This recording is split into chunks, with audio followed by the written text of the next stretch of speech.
Welcome to the Rotoworld Football Show. It's Thursday, March 21st. I'm Patrick Daugherty, along with Denny Carter and Kyle Dvorchak. Briefly forgot your guys' names. Yeah. Free agency is in its death rattle. Like the only unsigned players are like OBJ and MVS. Lots of guys with acronyms. Allen Robinson used to have an acronym. ARB. A-Rob, that's right. Or he was like AR2 or something because he was the second. But the signings are drying up. We're going to talk about Mike Williams signing with the Jets. We're going to talk about D'Onta Foreman signing with the Browns. This is how desperate we are. We're going to use that as like a launching point, though, for a larger discussion on the Browns offense. I was inspired by a recent podcast appearance on a little show. Or my friend, who I know personally, Patrick Crane. Neither of you guys know him. I've heard he's a good person. He's a bad guy, but okay. He knows a lot about football. Now Pat is such a good guy. We're talking about the Browns offense. We're talking about some smaller, kind of more under the radar signings you guys like. We'll touch on Michael Gallup and OBJ, you guys kind of pulling up the rear of the market. If we have time, we're going to get to some Gus Edwards talk. Denny, let's talk about Bo Nix and Michael Penix. Kyle and I both confidently informed him are bad and are not worth talking about. To be clear, I said, Pat, it's a good take that they're probably bad. We're talking about good fits. And, good players generally find good fits. And I don't know if they're good. Does not mean I don't have 30 minutes of content. And Denny always has interesting stats. So Denny's going to have some stats, it sounds like, on Michael Penix and Bo Nix. But, this is the Rotoworld Football Show. We got a riff. And so some weeks it's like before the show, I'm like, oh, my God, what are we going to talk about? There's a guy who did something. A lot of people doing things this week. A lot of people filling out brackets, which are, of course, already utterly destroyed. A lot of interpreters embezzling millions of dollars and then betting them on DraftKings parlays. And do you guys have any NCAA tournament or Shohei Ohtani thoughts? Because a lot of times the best riffing topics, when they're too obvious, there's just nothing to say. And I throw them to you, and you guys are just like, oh, yeah, the guy. Yeah, I mean, it seems bad. It seems bad for baseball that the biggest star in decades. The first famous baseball player in 20 years probably didn't need to immediately – have a extinction level gambling scandal. Right. I mean, is there potential? I don't know anything about baseball. I read the piece on it today, and so I have some understanding of it. Is there potential for this to be like curtains? I mean, if it was proven that he was directly betting on baseball, Shohei Ohtani himself. The interpreter could have been betting on Angels games, and even that. You see, here's why it doesn't matter. And then Rob Manfred just throws down a smoke bomb and disappears. That's perfect. It is a smoke bomb scenario to a T. Like, you need a picture of Ohtani with his driver's license looking at the camera saying, like, I'm excited to bet on the Padres this week. Otherwise, it's like he's too valuable. They're not going to let him fall. Oh, yeah. Look. His contract is a disaster anyway, even without this, right? I mean, this is not going to work out. This is going to be bad. There's a lot of baseball reasons. Well, first off, they just never work out. Also, and it assumes that he's going to remain an elite pitcher. It also assumes last year was not an outlier hitting campaign for him. Right. It's a lot of assumptions for $1 billion or whatever he's getting. And also, he's not pitching this year. He's not pitching. He's not. He had the old Tommy John. All right. Second of his career, which is always – it's almost literally borderline unprecedented to have success after two Tommy Johns. So. Right. So I'm more confident than ever after this short exchange that that's the worst contract in sports history. It's going to eclipse Deshaun Watson's by a good margin. Hey, real quick, by the way, how come neither of you guys filled out a bracket? Huh? For what? Do we have to? Did you guys not read your texts? Nah, I didn't read that. You, Lawrence. And Denny, wait, no, you're right. Oh, I did. The reason I didn't fill it out. Yes, you didn't. No one even responded. Sorry. I remember seeing this. I remember seeing this and thinking, I'll get around to that. And in the back of my head thinking, there's no way I get around to that. No. So I had just filled out a bracket for family and friends. And then I saw yours and I was like, I'll just fill in. I'll just like put in the same picks.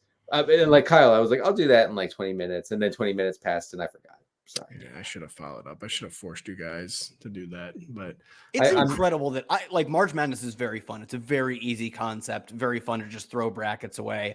And you strong-armed me into a baseball 26 round, like managed weekly league 27. Jesus Christ.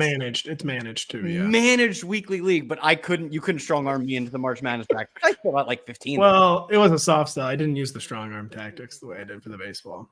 I will say that I'm enjoying March Madness from a DFS perspective because a fella named Enrique Freeman of the Akron Zips is going berserk at the moment. Wow. And he's winning me some monies. Kid from Akron, bless up. Let's go. I'll just say, if I were BYU, I would have considered not being the worst team in the entire field. Would have considered that. That was so obvious, though. Come on, no one really had any hope for that. Right? I started 0-2. Thankfully, I haven't lost any Final Four teams yet.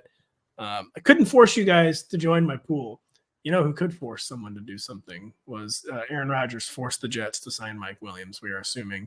But it's actually a good signing, question mark. Well, that's how you know Aaron Rodgers wasn't involved. That's true. Yeah, I was going to say, Mike Williams supposedly said he hasn't talked to Aaron Rodgers yet. He's like, I'm going to reach out to him first thing tomorrow. Give me a break. Pat, he's never played with Aaron Rodgers, so therefore Aaron Rodgers has no idea who he is. That's true. He probably doesn't know which Mike Williams this is. No, he has no clue. He thinks Mike Williams drafted in like 1998 or whatever. This is the Mike Williams who was posting a career high 2.33 yards per route run before tearing his ACL last season, a very limited sample size. But it seems like his deep game should complement Garrett Wilson's like all-around game, kind of free up Garrett Wilson to be moved all over the formation to really wreak havoc if Aaron Rodgers, of course, stays out. Aaron Rodgers has always been an elite deep ball thrower. Maybe doesn't pick his spots quite enough anymore. Like he needs to throw deep more often probably at this stage of his career. But it seems like a good fit for the offense if Mike Williams is healthy. Kyle, you were nodding more vigorously than Denny. Do you agree with the take that the Jets have had kind of a quiet offseason? Expectations are very muted since it's the 40-year-old quarterback coming off a torn Achilles. But do you think this is a good signing for the Jets in what is an all-or-nothing season in 2024? Yeah, I really like the flyer. I still think it should not rule them out from adding receiver or tight end through Brock Bowers through the draft, but they needed more than Garrett Wilson. It was very obvious last year that, like, as much as I love Breece Hall, the fact that he was the team's clear number 2 receiver when he's a running back was a very strong indictment of the other receivers on the team. The fact that Allen Lazard, who's making like tens of millions of dollars, was healthy scratched is a very strong indictment of the receivers on the team. I think the Mike Williams signing is a really strong number 2, maybe 2B option. Hopefully they add more receiving talent through the draft, but they needed this. And as you pointed out, Mike Williams was on pace as in he played slightly less than 3 games. So was it 3 or 4 games? I couldn't remember. It was 3. It was like 98% of 3 games. He went down late in the third, I believe. 3 games. I get that it's a small sample. He was looking really good in those 3 games. He was on pace for a career year by a wide margin in those 3 games. And he's not that expensive and he's not a long-term commitment for the team, which makes sense. Aaron Rodgers is also not a long-term commitment for the team. So I will say, I think this is a really strong signing. Do I think it works out? I'm not sure. He's a 30-year-old receiver coming off of a torn ACL, but do I think it's a smart financial decision for the team? Absolutely. These are the types of upside shots you should be taking, especially when your window for winning is like 2 years tops, right? Like Rodgers ain't playing in 3 years. At the absolute most. Right, yeah. Maybe he needs to do 4 more years. Am I right? Yikes, that was groan worthy. Denny, do you agree this is the kind of flyer that's difficult to poke holes in? Like, Denny wants to be a Rodgers hater, but you kind of okay, I know. And let me just point out that he typically, yes, he is a very good deep ball thrower. The last time we saw him in the year 2022, not so much. Can I share some numbers? You can. And before you share the numbers, I mean, it was a transition year for their skill core, so on and so forth. But it was the year. It is the injury has made it easy to memory hole that Rodgers was beginning to look like a diminished player in 2020. Yes. So what do the stats say about that? Yeah, he remained aggressive. He threw downfield, meaning at least 20 yards through the air on 15.5% of his attempts. That was the 7th highest rate in the league. A lot higher than I remembered. Right. The problem was that his turnover worthy play rate per Pro Football Focus was 11.5%. That ranks 7th highest in the league, and his adjusted completion rate on those downfield throws ranked way down there, 25th alongside Justin Fields and Jimmy Garoppolo. So I feel like there may be some issue with the downfield throwing, but the volume will definitely be there because this Jets offense has nobody outside of Garrett Wilson and Breece Hall. Well, the volume will be there, say, if the protection is good enough for him to even throw deep. And they put a lot of effort, obviously, into shoring up that offensive line. The offensive line knowers seem to like it, like what they did. So I'll go with that. Sure. And the narrative, as I sort of said in 2022, is that he needs reps. It was an undermanned supporting cast. He had no experience, no chemistry with any of these guys. That problem hasn't really been solved. No, it hasn't. He didn't get any reps with anyone last year. And like you said, he's never played with Mike Williams is not going to be playing this offseason. He's not going to be ready to go to probably right around week 1. But yeah, still, the Jets, after a really bad offseason last year, we have to remember we were all first guessing their moves they made in their receiver core. It's hard to first guess Mike Williams in a gangrene uniform. Mike Williams has always had tantalizing upside. Let's just say that. He can't wait to be white hot and then land directly on the back. I would say if the Jets could invest in some classes for Mike Williams to learn how to fall more gracefully. I mean, there's got to be something, right? Insane. I mean, ballet. He feels like a receiver who could do ballet. I remember growing up, I think it was Hines Ward. I heard took ballet classes consistently. I was like, that's pretty cool. And the fact that it increases your body control is also cool. I think that's a good starting point for him. Like Pilates, maybe.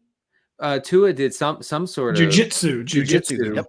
In the offseason. And he avoided major injury. He seemed to know how to fall. Some guys don't know how to fall. Mike Williams, man, he's one of them. Oof. Aaron Rodgers is a big fan of mental jiu-jitsu.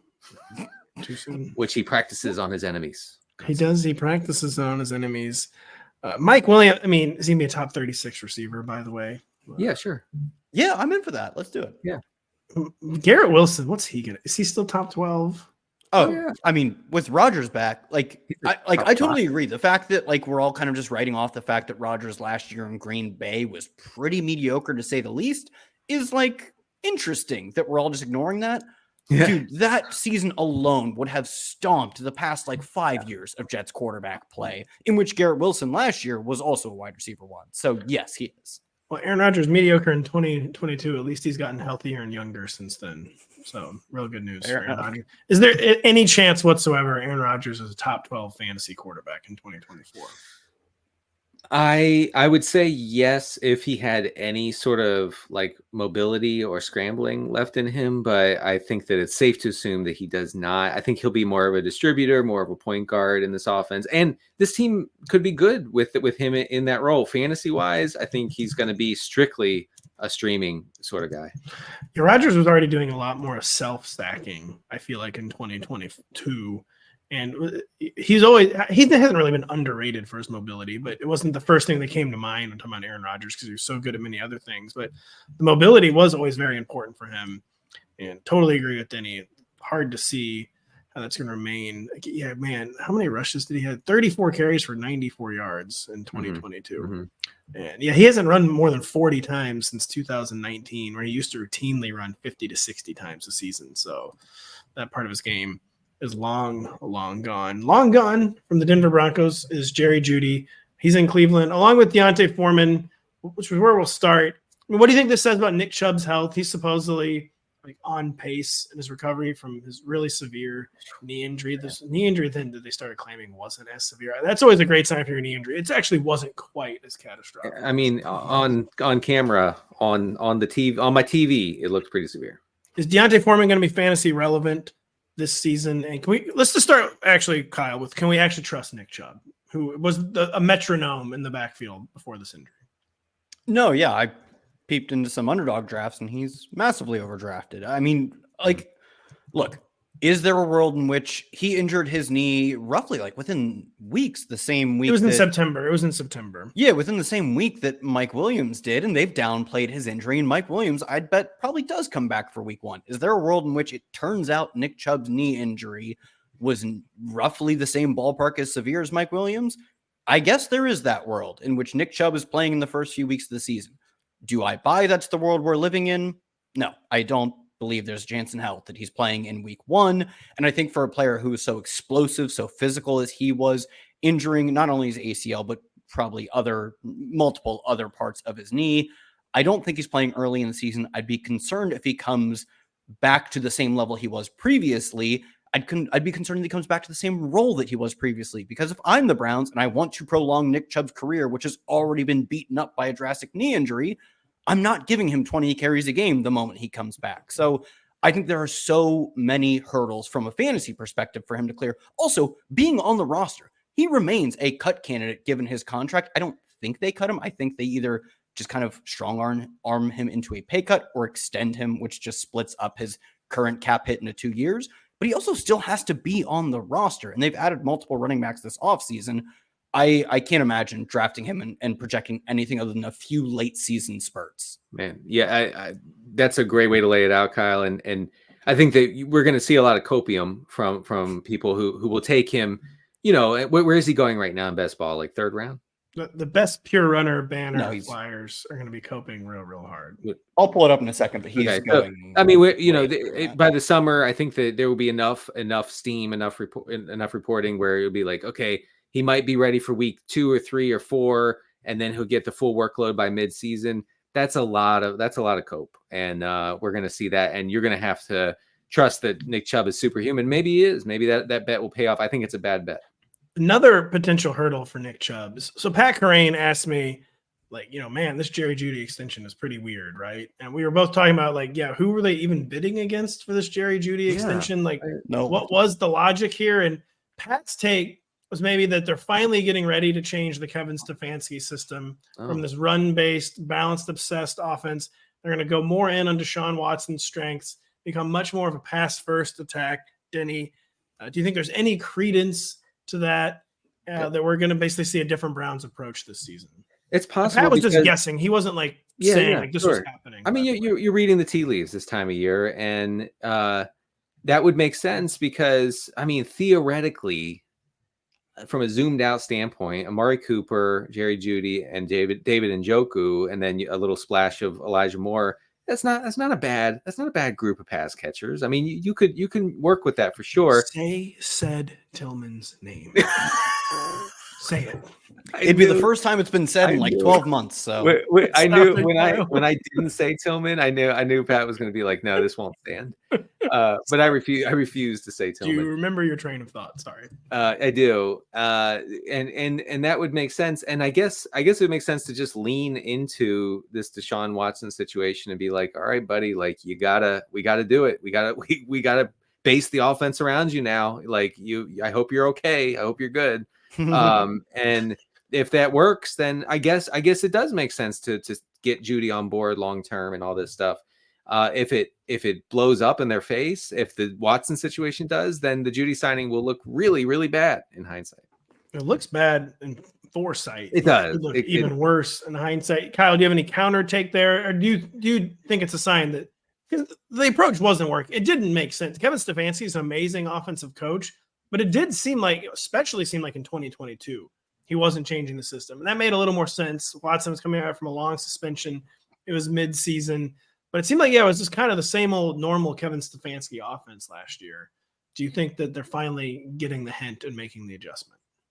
Yeah, it just seems like we're speed running the 2023 offseason, like Browns trade for a downtrodden, formerly highly respected prospect at receiver. We get quotes about how they want their offense to be more explosive, which we did last year. We get quotes about them, they're going to play with more wide receivers on the field, which we got last year. And while they did do these things last year, at the end of the day, when rubber hit the road, it was Deshaun Watson's bad. We cannot throw the football. And that's the change that needs to happen. Is Deshaun Watson needs to play not just better football, but significantly better. In his first stretch of 3 games, they had a negative 2% pass rate over expected. He comes back and he's dinged up, so I don't entirely blame them for this, but still a negative 9% pass rate over expected in his next 2 full starts.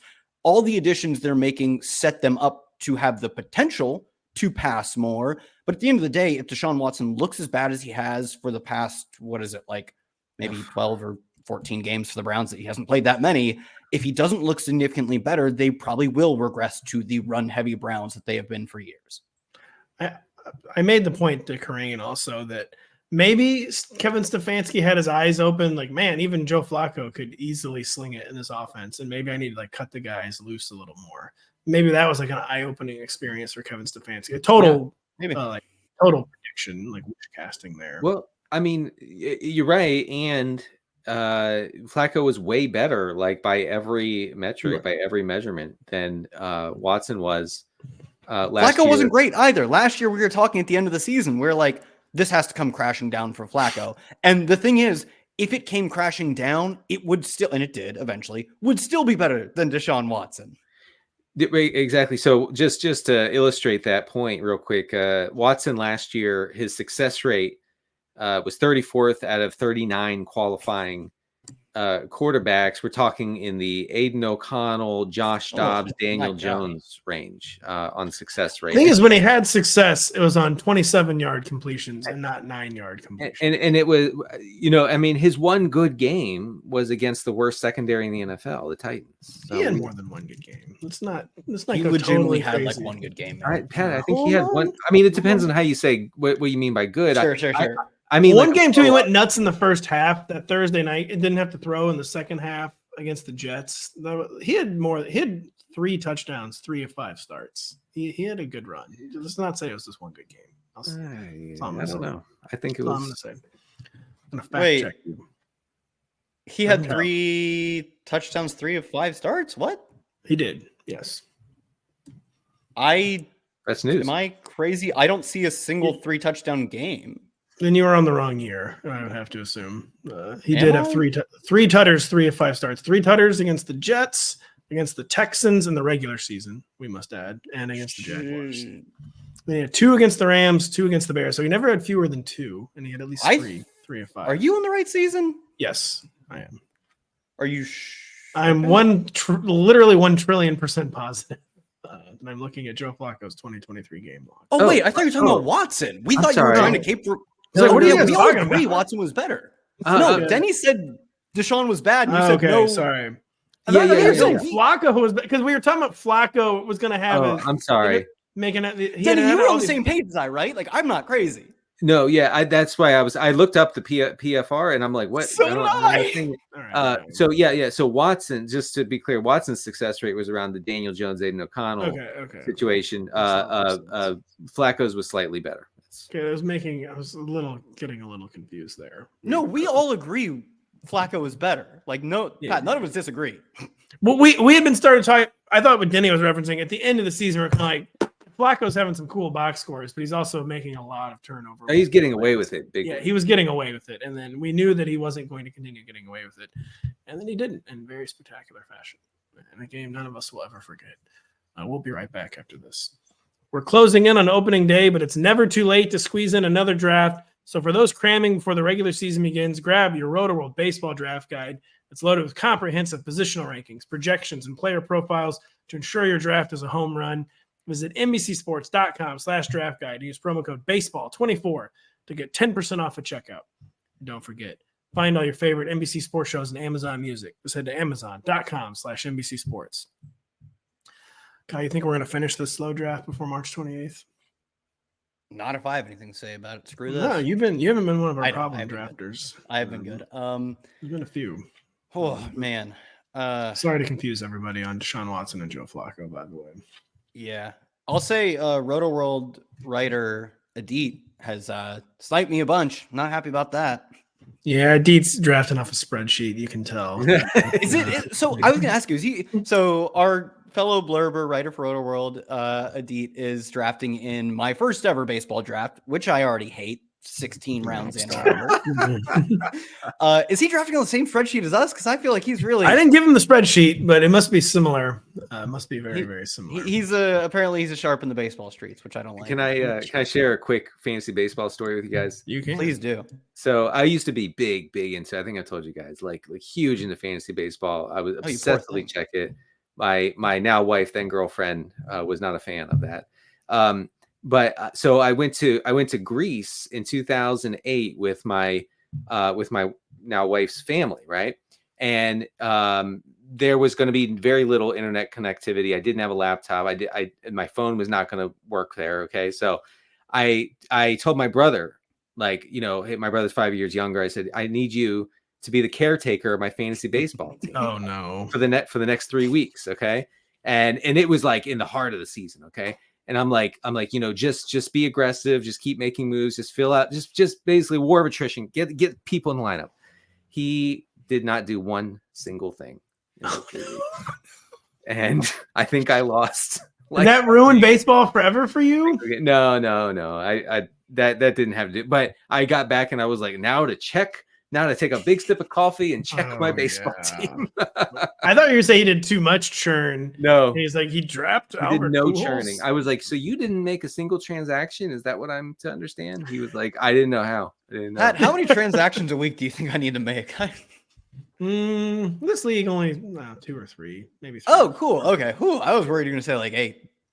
No, you might have some weeks where you only make 1 or 2. Oh, that's funny. It's not head-to-head. Head-to-head increases the need for weekly transactions. Cool. This you need to churn a little bit because the rosters are deeper, and this guys will be getting hurt constantly and stuff. But yeah. Yeah, I know. I already drafted someone who got hurt, so cool. Yeah, boy, it's been a bloodbath in baseball spring training, which is why you need the Rotoworld Baseball Draft Guide to stay up on all the latest changes in news.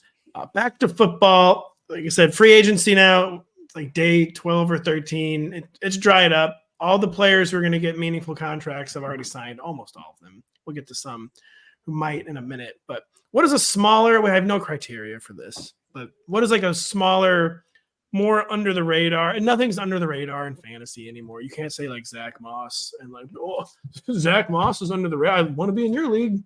Right. Really want to be in your league. Relax. Like, chill. I'm sorry. Like, I didn't know. Yeah, but Denny, what's an under the radar signing? Or maybe it's to say more like a second tier, since there's no such thing as an under the radar. I mean, does Darnell Mooney count as a second? He tier? does. He counts. Yeah. He does count. I do. I like him in that role. Probably a downfield role. I just trust Zach Robinson, the Falcons coordinator.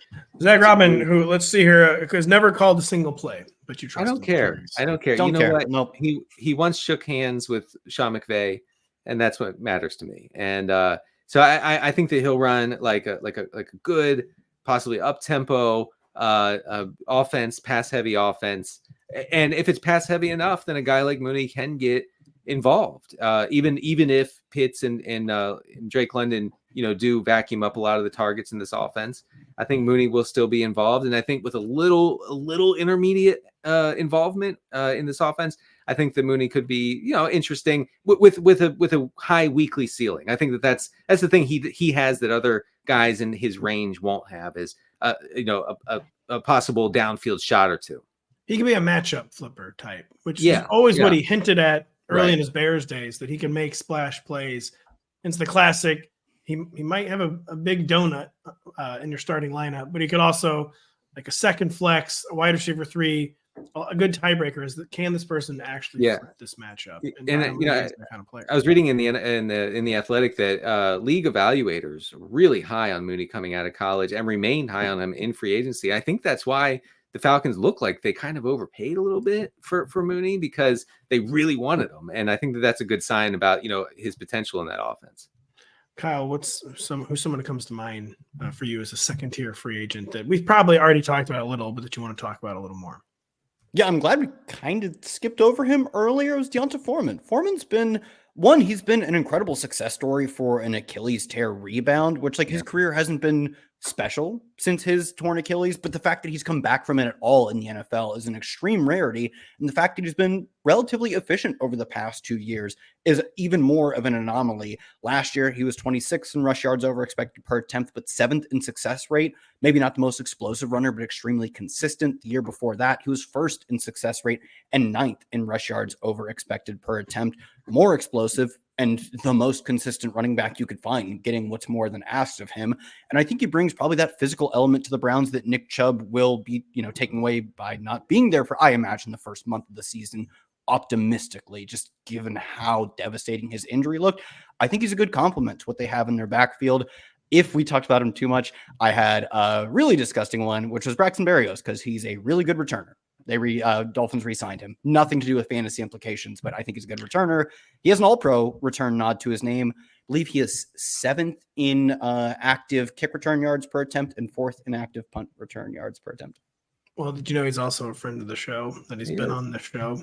Oh, I'm glad I pumped him then. Let's go, Braxton. We spoke to him in Las Vegas, Nevada. And my guy has nice hair. And I think he does. Here's the thing about Berrios. He has nice hair, and he knows he has nice hair. He did. He was exuding that he knew he had nice hair. Just like someone else on this show.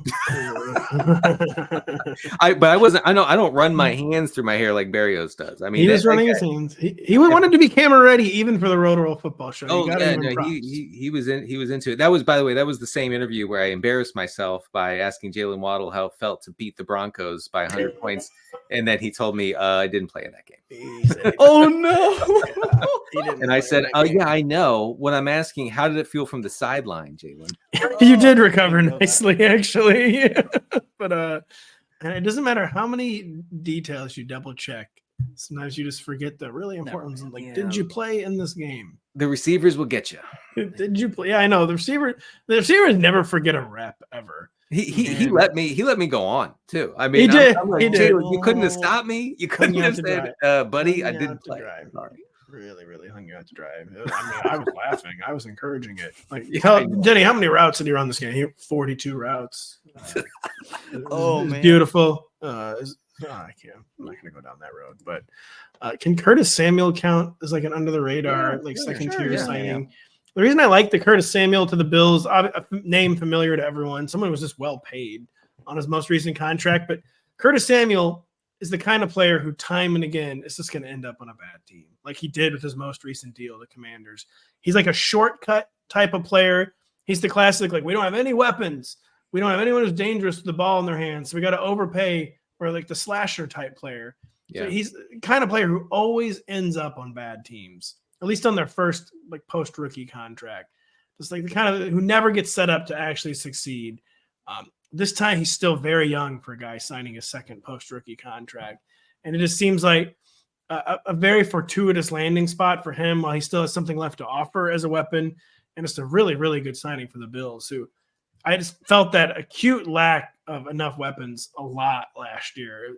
Kind of like how the Chiefs have become like, even when the Chiefs had Tyreek Hill, remember we were like, the Chiefs got to have a third weapon behind Tyreek Hill and Travis Kelce. And that problem's only gotten worse.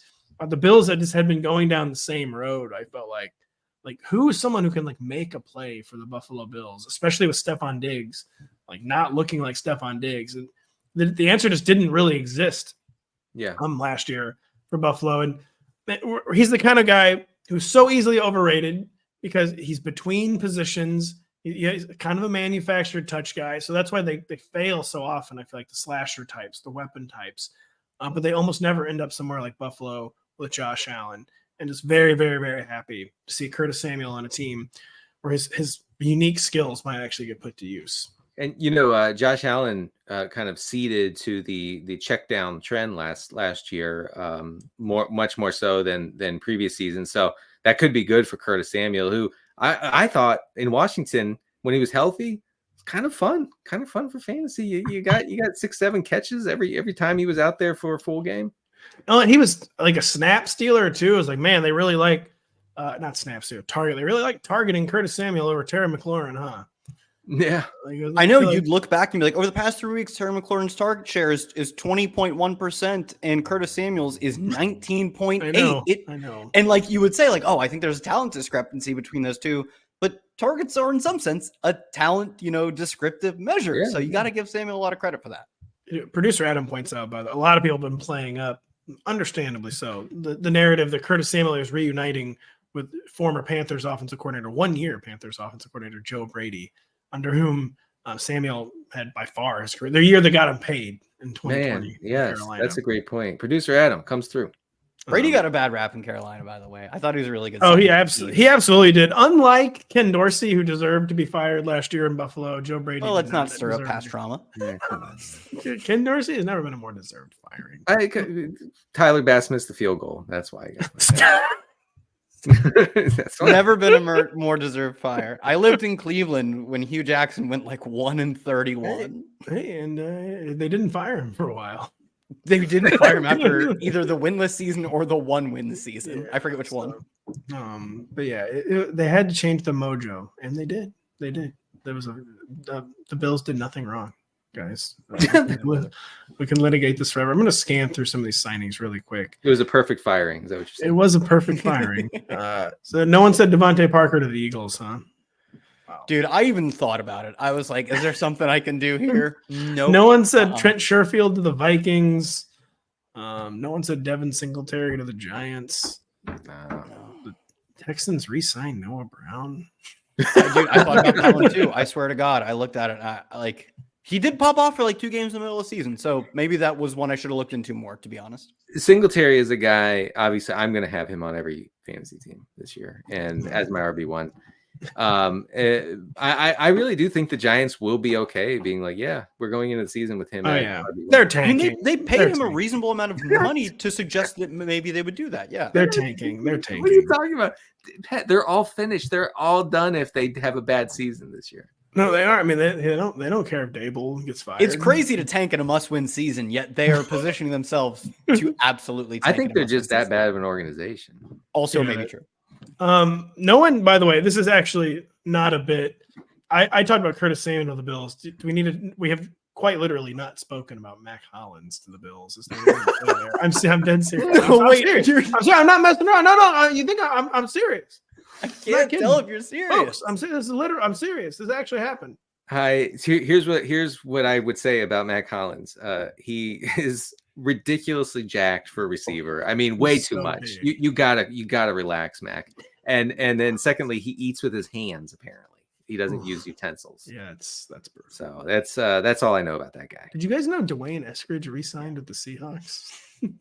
I did know that one. I think I blurbed that one. Nick He's entering his age 37 season. Yeah, NWI, as he's known, re-signed with the Titans. Just scanning through some of these lower wattage. Chase Edmonds re-signed with the Bucks. Hey, I should know this, and it's something I should have looked into before the show. Is Tyler Boyd signed? No, he is not. Nope.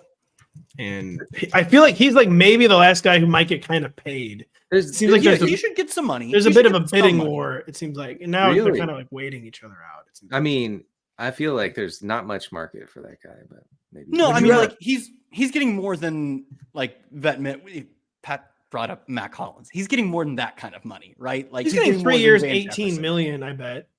Like maybe not 3 years. Maybe 3 years is a long time. 2 years. 212. I was gonna say 210. So, but 12 is the same. Whatever. It's gonna be higher than you think. I think it's gonna be like 212 or 214 or something. I mean, he's a reliable enough guy. I said before free agency started, I wouldn't mind him in KC. Yeah. Denny, you're wide receiver 1 because Denny's apparently going to be 0 RB and 0 wide receiver this year. Hunter Renfrow currently unsigned, by the way. My wide receiver. It's going to be your wide receiver 1. Look, all I know about Hunter Renfrow is that every time he gets on the field in a full-time role, he becomes fantasy relevant. That's all I know. Now, it's strange that he never gets a full-time role, but who's to count? Real quick, did you guys remember? Just answer honestly. When this guy got cut, I did not know he was still on the team. Did you remember that Russell Gage was on the Bucs still when he got cut? I remember he had a scary injury, but that's it. I knew that one, yeah. Will Fuller is still out there, folks. If someone can track down Will Fuller and that someone also knows an NFL agent, he's the best free agent right now. Will Fuller is in hastily produced Netflix documentary territory on how like the disappearance of Will Fuller. Wait, we got to give up the ghost on Will Fuller. It's been 4 years. It hasn't been 4. 3. It's like kind of been 4. I think has it been 2 full seasons? Yeah, wow. Yeah, he didn't play last year at all. He didn't sign with the team. And the year before that, he was with, I believe, Miami and messed up one of his fingers and played almost no games for Miami. Yeah, our guy, Bill Fuller, has played in 2 games since 2020. Right. What are we talking about? It's over. I literally just dropped him in Dynasty, like in the middle of last season. Hey, by the way, speaking of receivers who disappeared, Kyle, is Josh Gordon in the UFL? Still? Not that I know of, but that's a good question, actually. That's no way for me to know. No way for me. There's no way for anyone to know. We'll talk about some receivers who are disappearing, actually, right now. We'll begin. Who are we talking about here? Odell Beckham, who's supposedly drawing interest. I mean, this guy. This guy has more leaks in his favor than anyone in the history. They work though.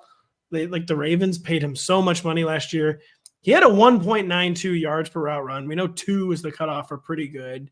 He had a decent year, but just as he was getting hot, he suffered like a minor injury near the end of that Ravens-Browns Thursday night game, and then was like never heard from again. Ravens-Bengals, maybe? Yes, Ravens Bengals. Sorry, the game with so many injuries. It was Ravens Bengals. Yeah, and I mean, is this hopefully maybe not hopefully not to wish ill? Is this the last time we're talking about Odell Beckham on this show? I mean, look, the no, it's not. Obviously, when he signs, it'll be a huge deal. It'll dominate news for 48 hours because he was good 7 years ago. Who do you think it's more money? Will be kept up all night working on his takes on OBJ. Yeah, right. Who do you think it's more money, Tyler Boyd or Odell? Boyd. Yeah, Tyler Boyd. I would think. So the deal Odell got last year suggests that like maybe that name brand still suggests value, which like Denny, to your point, maybe it's going to be a news cycle as soon as he signs. It's going to be, it's always huge when he's even talking to a team or working out for a team. Mm-hmm. Look, if he couldn't emerge last year in that environment where you have a Ravens offense that's finally either balanced or pass heavy for most of the season, you don't have a dominant pass catcher in there because Mark Andrews misses, I guess, probably more than half the season. You have him and Zay Flowers were the only legit receiving threats, and they couldn't give him a full snap share, a full route share for whatever reason. They didn't see fit to do that. That's concerning. He did. I will say the one thing Beckham has going for him from last year is that he had a pretty high target per route run. And not absurdly high, but higher than I thought. Okay. Mm-hmm. So I think he led the team in that category. So he has that going for him, but wow, he has nothing else going. So yeah, he was commanding targets, relatively speaking, and his efficiency, like I said, with the yards per route run was still surprisingly decent. Solid, yeah.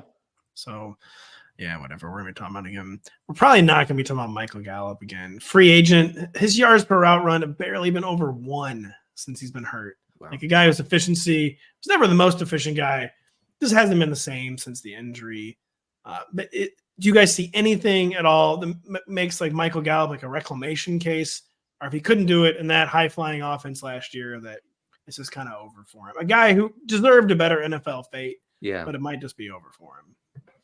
Yeah, that unfortunately describes it quite well. Like maybe there's some like Odell Beckham level reclamation project where if you only put him on the field for routes that are specifically designed for him, he can be kind of efficient because Odell was top 35 in PFF receiving grade and yards per route run. Like Denny said, he was strong in targets per route run. But part of that is the manufactured aspect of it, where when you only put a guy on the field for half of the team's routes and you design targets for him in those plays, his efficiency numbers are going to get bloated and they would not carry over to a 90% route rate. That'd be the optimistic outcome for Michael Gallup, who's, as Pat said, barely creeping over 1 yard per route run, which is a very, very low number over the past 2 years. The hope would be that he can be like a part-time role player deep threat who's significantly more impactful for an NFL team than he is for fantasy purposes, frankly. Real quick, I said the news from free agency is almost over. We have some breaking sports news. The University of Arizona is not going to lose to a 15 seed this year. There you go. So they're not going to just ruin everything we hold near and dear immediately seconds into the NCAA tournament. That's they got that going. I remember. You think I don't remember Tommy Lloyd? You really think I don't remember that? You think I forgot about what happened when I picked you to win the national when I picked you to win the national title last year? Oh, buddy, I had UVA last year. You lose to friggin' Princeton, who then comes and shoots like 90% against Mizzou. And guess what? Guess what happens to my team this year? They don't win a single damn game in the SEC. So you think I forgot Tommy Lloyd? You're wrong. You're dead wrong. Tommy, if you're listening, I'm sorry. I didn't know Pat would get worked up like this. Tommy's listening on Twitch as Arizona closes out Long Beach State right now. So it's inspired them over the finish line. We're going to get to Denny's topic in a minute, but Gus Edwards, the Athletics' Daniel Popper, who has been on the show before, believes Gus Edwards will have, quote, a big role in the Chargers offense in 2024. And pretty hard to dispute this at this point, isn't it? Like, because it's a bad running back class, too. This is another thing I talked about with Pat Crane. He pointed like there's no one coming to basically steal early down reps from Gus Edwards at this point. Is there Kyle or Denny?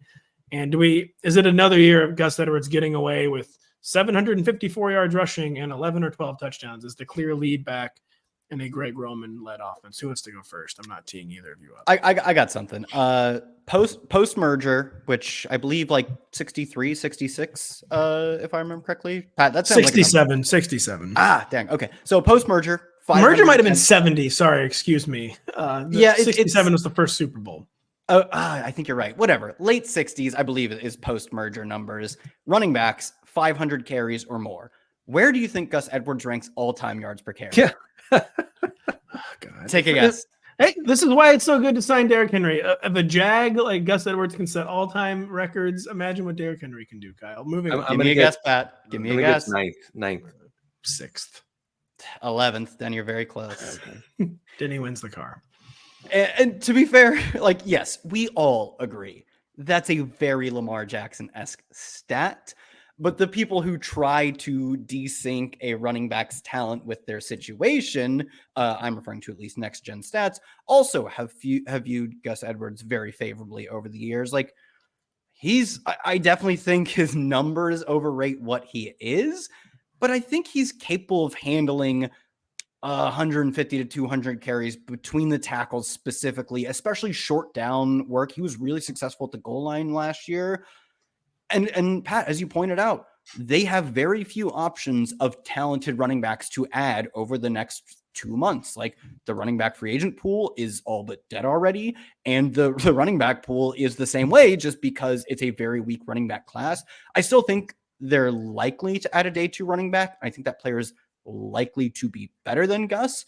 But does he outcarry Gus in week 1? My bet would be no. So I think he will be fantasy relevant, especially early in the season. Maybe someone you could like pair with a running back we don't expect to be available in terms of either health or just usage until late in the season, like rookie Jonathan Brooks, or if you want to be drafting Nick Chubb, like maybe he makes sense as a pairing partner with Gus Edwards.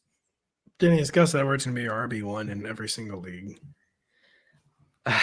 I highly doubt that the Chargers don't draft a running back and make that guy the RB1. I think they're going to have to draft more of a complementary type. I mean, I guess it's possible. I'm just going with Harbaugh wants to just get the band back together in several ways. He's already doing that with Roman and whatnot. I think Blake Corum could end up in LA somewhat, and be the RB1 there. I will say, if this Chargers team is as run heavy as I think it'll be, bottom 5 and pass rate over expected, that sort of run heaviness, then Gus Edwards as a complimentary back will still, get decent run, like decent touches and profiles as a natural big bodied goal line back. He scored 1 million touchdowns in Baltimore. So, I think that he will be valuable. I don't think he'll have a quote big role. I think that's overstated. Denny, you've been saying since the second Jim Harbaugh was hired, they were going to go as run heavy as possible. Other than the Chargers getting rid of easily their 2 best receivers, there's been no evidence at all. Yeah, I mean, right. The Chargers went from, I would say, like a top 10 receiving room, like giving credit for Mike Williams being healthy, which maybe, to be fair, don't do that. But like top 15, top 10, depending on how you view health, to bottom 1 or maybe ever. 2. Like you could give them. It's sadly not the worst ever. There's a lot of receiver cores that would have like killed for Joshua Palmer. There've been some bad. They're definitely I think they're the worst this year. But I mean, the Browns. I think like Andrew Hawkins was the Browns' top receiver one year. Dude, if you want to check out some of the last days St. Louis Rams receiver cores, man, there have been worse groups than this Chargers group. I'll say that for sure. But this Chargers group, I think, is 32 in the NFL right now. I'm pretty sure they are. Now I'm motivated to see if that's correct. But well, I mean, I would say the Patriots are probably worse, but they're KJ Osborne would be the best receiver on this team, buddy. Yeah. Kendrick Bourne would also be the best receiver. Oh yeah, Kendrick Bourne would for sure. Yeah. There's some Jalen Hyatt might be the best. Darius Slayton, the Giants, they're getting in the mix. The Giants are in the mix. No, I agree. Giants are in the mix, but like we're begging the Chiefs to trade a 4th rounder for Darius Slayton. We're not. I'll be honest. The Broncos are in the mix, man. Oh, Cortland Sutton. Oh no, Cortland's done, man. He's done. Oh, 10 touchdowns last year. Cortland. He's a tight end now. He's cool. He finishes at the rim. Yeah, scored 10 touchdowns for a team that won 8 games. Where's funny. The parade? Where's the parade at? He would. Cortland Sutton is Jerry Rice in LA. It's true. Absolutely. I mean, but what do we think about Herbert in this environment? I'm starting to get more down on the idea that, like, a month ago, I was thinking, okay, yes, we're not getting 700 pass attempts for Justin Herbert, regardless of the defense, but he's Justin Herbert. He'll survive. And the receivers, they'll survive because they're talented. The more and more we go through this offseason, the more I think, like, oh, maybe we can't even mind passing game relevance from these guys because they every step we think like, all right, yes, they're doing the Harbaugh thing. They're going to be hard-nosed, but how hard-nosed can you be? They continue to like try and prove me wrong. I know we haven't seen a snap yet, but every step we take, I think like we should be reasonable with our expectations. Like, what if they draft Malik Neighbors? I mean, I will start to change. I will start to change my course, but like, once they draft Joe Alt, on the other hand, we have to continue down this path of expecting them to run an insane amount. This is kind of where we were with the Falcons last year. Like, oh, you shouldn't project league bottom pass rate over expected by a country mile for a team. Like, you'd have been right if you did that. You wouldn't have drafted the Falcons if you did that. And it was, I don't want to say it was entirely predictable, but if you had to peg a team in the last like 5 years to have a negative 15% pass rate over expected, you'd have picked correctly if you picked Arthur Smith. And we kind of feel like we're going down that road with the Chargers, where if you have to pick a team that is so aggressively balanced it hurts the passing game, they're positioning themselves to be that team. I agree, Pat. The draft could potentially change a lot, but it could also reaffirm everything we've thought for the past month. And Herbert makes no sense in this plan. He just doesn't. Well, I don't know about that. I think this might be really good for Herbert's career, to be honest, where he's never played in like a real offense. It's like an offense. They're always in crisis mode for one. They're always in like chaos mode. So no matter what, somehow every single game, the Chargers have to attempt 45 passes. And a lot of times this is like wasn't good volume at all. Yeah. It was like the classic, like toxic volume. And he could honestly get on like the Russell Wilson or maybe even the Aaron Rodgers diet. Yeah. Or just even slightly better offensive sequencing and design. I know it's Greg Roman, but it's Jim Harbaugh. Jim Harbaugh. I know it's Greg Roman, who the last time we saw him, Lamar was saying the other team knew our plays every time. Jim Harbaugh, you truly going back to his days even at San Diego, or was that where he's at before Stanford? It's San Diego State. Has always had they've always been super balanced, but really efficient. Always offenses where the whole is greater than the sum of its parts. Like that includes at Stanford with Andrew Luck, very much includes in San Francisco with Alex Smith and Colin Kaepernick, very much includes in Michigan. I think it's really easy to be negative because we know the attempts are going to crater. I think Jim Harbaugh could be like amazing for Justin Herbert's career because there's so much focus on Greg Roman. I don't think there's enough focus on Jim Harbaugh. Maybe Greg Roman's gonna be calling that the on a play-to-play basis. It's Greg Roman, but this is Jim Harbaugh's offense. I'm saying more than Greg Roman's, and I think it could actually be really, really good for Justin Herbert. It'll probably be good for his career. I just mean from fantasy. Oh, yeah, fantasy. to be clear, this is not real football. It might be Joker.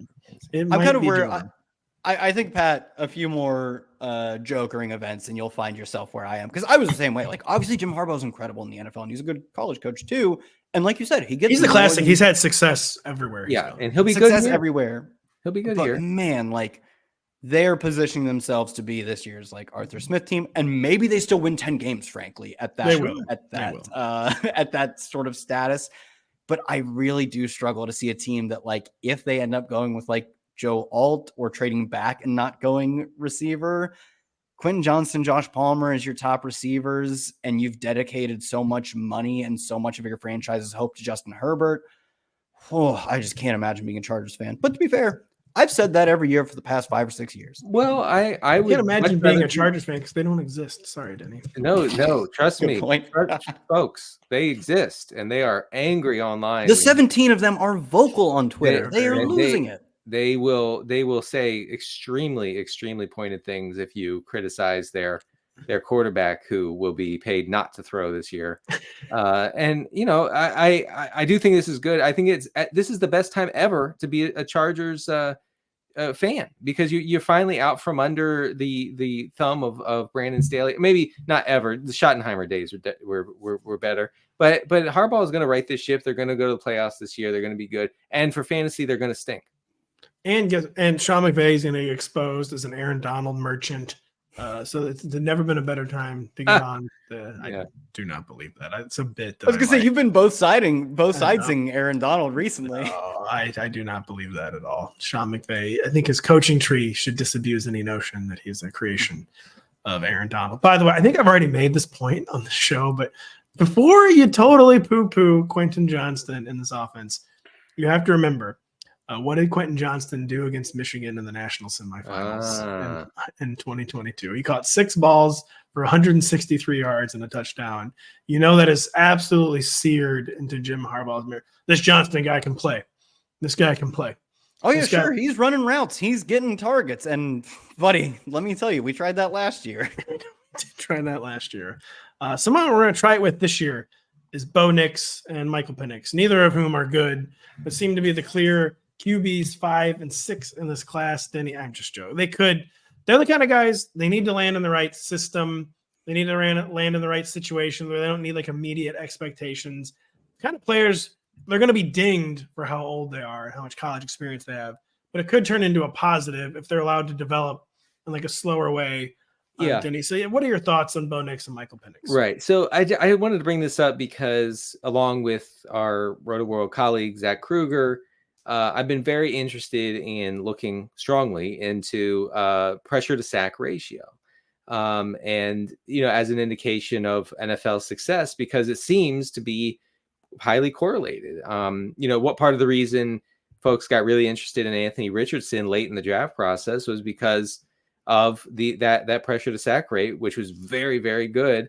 Not every single elite quarterback has a great, a low pressure to sack rate coming out of college, but I mean, nobody is better than Bo Nix and to a slightly lesser extent, Michael Penix, and including like Drake May, Caleb Williams, and Jaden Daniels all have concerning to very concerning pressure to sack rates. Okay. Daniels is almost off the charts, really, really concerning. Caleb Williams isn't that, it's not great. I will say I think it should be a huge red flag for Caleb. I will try to explain away that he had to go hero ball mode behind that offensive line. I'll say. So he also had 2 first-round receivers that he could have tried to target more often. Yes, I think he could have not had the happiest feet in the history of quarterback prospects. But we digress. I'm not going to base this at all like film or whatever, but his statistical profile, I think, begs a lot of questions. Oh, Denny thinks Caleb Williams is a bust. You just start adopting this persona. I'm not. No. Bowers bust. Caleb Williams, I don't know. But I do have questions. Anyway, let me start with Bo Nix. I'm going to be on my back foot here. I'm going to be on the defensive, but I'm just going to try to paint the picture of Bo Nix as a viable starting quarterback, a nice game manager. Okay, in the NFL. So in 2023, Bo Nix led the nation in passer rating under pressure. He had the 6th lowest pressure to sack rate when under pressure. Okay, so in other words, when he's facing the pressure, he still is not taking sacks. 2nd highest passer rating in a clean pocket, trailing only Jaden Daniels. And Bo Nix had 0 turnover-worthy plays on 65 dropbacks under pressure. He had 4 turnover-worthy plays on 470 dropbacks last year. 4. Now, his ADOT was that of a guy who's checking down. Okay, he's not flinging it downfield. That's the big difference between him and Michael Penix. Penix was among the nation leaders in ADOT against pressure and in from a clean pocket. So he is very different, but still very few turnover worthy plays for Penix. He's not taking sacks. He's not killing drives. That's why I think these two kind of quietly profile as starters, like right off the bat. Well, Bo Nix solved college coverage schemes with his 10 years in the NCAA. I do it. Yes. The age is something, I will say. It is something. I'm not saying that they're better prospects than Daniels and May and Williams. That's not. Well, go ahead and say it if you want to. Go ahead. We'll let you. I won't say that. Because I want the respect of the audience. But but what I'm saying is I don't know if the red flags for the top 3 prospects would I don't know if that to me would scare me off to the point of saying, you know what, I'm just going to wait for Nix. I'm just going to wait for Penix. I don't mean this to be damning with faint praise, but I feel like they entered the league with kind of the same reputation that Desmond Ridder did. Highly experienced 4-year starter at Cincinnati, was viewed as like a finished product. I think both Bo Nix and Michael Penix are easily better prospects than Desmond Ridder was. Yes, sure. Kind of one of the closest, most recent comps that I can think of for them. And that as much as I like to joke about them being like automatic busts, I think they're better day two. Like, let's see what I think they're better day two bets than a lot of these types of. I do too. Right. And I'm please don't mistake this for me calling for a top 10 team to pick one of these guys. It's not that what I'm saying. I do think that they're very much worth a day two pick. Also, the Knicks. What was the point you making? And Ritter. Knicks is a screen merchant. He is. He definitely. And he would need to be in a system with lots of easy throws, lots of checkdowns, and those exist. He can find his way into one of those. So Ritter, I did look into Ritter because I thought the same thing, Pat. Well, this is the same thing I heard about Ritter. But here's the thing: the pressure to sack rate was off the charts for Desmond Ritter. We're talking about 28% for him. He took a sack on 28% of his pressures. That's way higher than Knicks, who was like 4%, and Penix, who's like 6%. And I think that's the sort of thing that makes a difference, because those sacks, they make a huge difference. They kill the drives. The offensive efficiency goes down the tubes when these guys are taking sacks. Well, they don't just kill drives; they kill your career. So if you're a second or third round pick, your leash is going to be pretty short, and you're coming out there and taking 5 sacks every week. They're just going to move on pretty quickly. Yes. Even when you get a season long opportunity like Sam Howell did, they're just going to move on. If all you do is take sacks, like, all right, well, cool, we're moving on. It's why I think that Justin Fields has no chance at being a long-term starter in any offense in the NFL, because he cannot, for whatever reason, I don't know why, but he cannot stop taking sacks, and that makes the difference. Like, it doesn't have to be super complicated. Sometimes it's just that. Yeah, he's got this fundamental flaw that like systems really struggle to deal with, because like, especially in terms of his pressure to sack rate or just his overall sack rate, we know quarterbacks have a lot of control over that. Obviously, like, getting pressured is in part an offensive line stat, but even moving into pressure and working your way towards pressure is something a tendency quarterbacks have.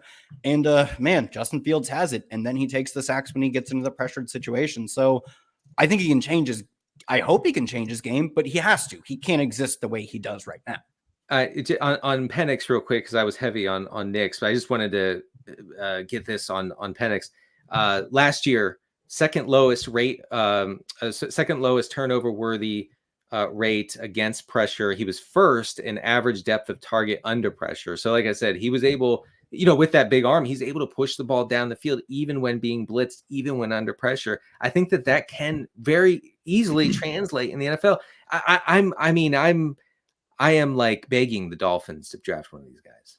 Wow. I think the Dolphins actually be a great fit for Penix. Penix. No, please don't just give me Bo Nix. Like Tua, the even more evolved version of Tua. Like I think Penix is that guy, especially because Bo Nix is mobile. His career, his stat line in 2022, which was something like 500 yards, 13 touchdowns, is the entirety and then some of Penix's career as a rusher. He also did better under pressure. Not to say Penix did bad under pressure, but he did better under pressure than Penix did. He also did far, far better when he was forced to move off of his set feet than Penix did. He doesn't run. He can't really move out of the pocket, but he's a great when he's got, guys open, and he has extreme talent receiver. Those are the hallmarks of Tua, but in my mind, it's a Tua backup contingency plan. It's not this is the successor to Tua. I'm trying to match the skill set of Penix or Nix to Tua, and a guy who thrives at deep and intermediate throws, but also has had a ton of talent to throw to and doesn't work well when the system breaks down. That's Penix to a T, I think. But to your point, Pat, I'm kind of conceiving as Penix is a backup plus to Tua, whereas in the end of the day, we want to see what Mike McDaniel can do with a Josh Allen, Patrick Mahomes level talent. That's, of course, in our wildest dreams. Yeah, it's not happening for quite a while. It sounds like you're maybe suggesting, by the way, Tua needs to sign his extension for the Dolphins make their day two picks.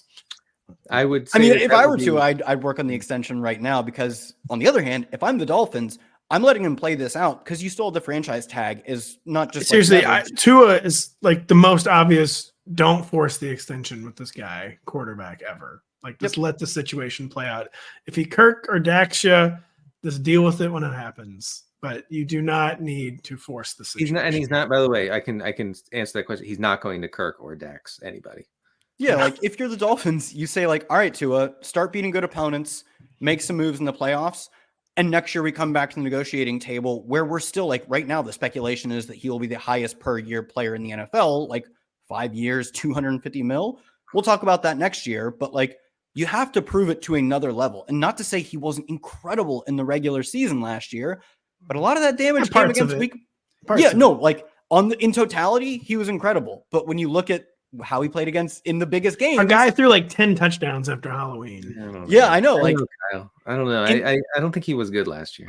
I mean, he was like the second or third best QB in EPA per play, yards per attempt, QBR, like all that stuff. But that's what I'm saying is like you zoom in and you say like, okay, prove that you're that good in all facets, not just against the Broncos, not just against these other weak teams. Yes. Do it when it matters most. He didn't do it against the Chiefs. Well, I mean, just create. Do literally anything out of structure. Like, don't make Jimmy Garoppolo look like friggin' Ryan Fitzpatrick. Yeah, right. I'm the Tua guy on the show, and I'm saying give him a year, franchise tag him if you have to. Like that's your leverage spot. But like I would not personally commit to a long term as of March 21st, or 2024. And I think maybe it makes sense for them to take a like upside backup Nix or Penix in the event that they don't see what they want to see in fall of 2024. You don't have Dolphins. If you're listening, you don't have to do this. Okay. You can instead get a rookie in there and have a nice little Super Bowl window. Your window's closed if you go with Tua long term. Dolphins, you don't have to do this. Arizona, you don't have to leave Tommy Lloyd on the tarmac. We got very, very fired up at the end of the show. Uncorked a long one from mid-March, but really, really good stuff from Denny and Kyle. Really good stuff every show from Denny and Kyle. More good stuff from them next week when we're back with the Rotoworld Football Show on Tuesday. So for Denny Carter, for Kyle Dvorchak, I'm Patrick Daugherty. Thank you so much for listening. Best of luck with your brackets.